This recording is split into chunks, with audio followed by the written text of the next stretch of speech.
Henry Brynside. I come out of Vietnam when they shut it down in what, April 73 or April 72, one or the other, when they closed it down. I come out of there and come out of there in April 72, 73, went aboard the Nimitz. And I was in Nimitz pre-com for about a year, and then I went into the Nimitz commissioning crew.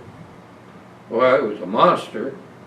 I was very discouraged about getting assigned to that, because I'd already had most all the duties I had been with flag type people. And of course this was a new development, and they only selected certain people to go aboard, and that's what I got caught up in. So I was in charge of all the radiomen in the communications department. There was a lot of learning that had to go on, because I hadn't there. I was an E9, and I didn't have any experience at all of being on that. So I learned right quick, I guess.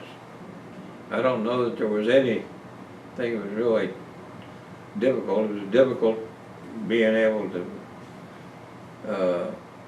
cooperate or do whatever you had to with the captain. The captain would be right on you if you didn't do it right.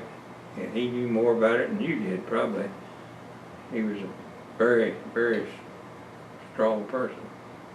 Well, I didn't have any extra duties except when you'd pull in port, I'd get signed OD part, something like that. I don't know. Everybody was pretty well. Everybody in the comm department was personally selected by the captain or the XO, and they were all well qualified personnel. You didn't really have to, as long as they were doing their job, you didn't have to really do much to interfere with them. Everybody really wanted to get it done. We were developing a new communication system, or they'd already developed. I'd had the experience with the development crew in San Diego.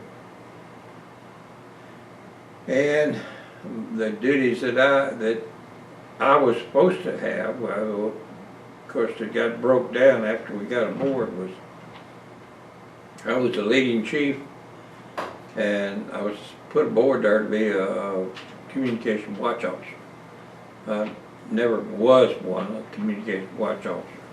Basically everything in that was to supervise or see what the messages were and have them dispatched. And if there was a problem, what was the problem? Because you would get called up the next morning from the captain and want to know what went on. And you have to tell him what it was.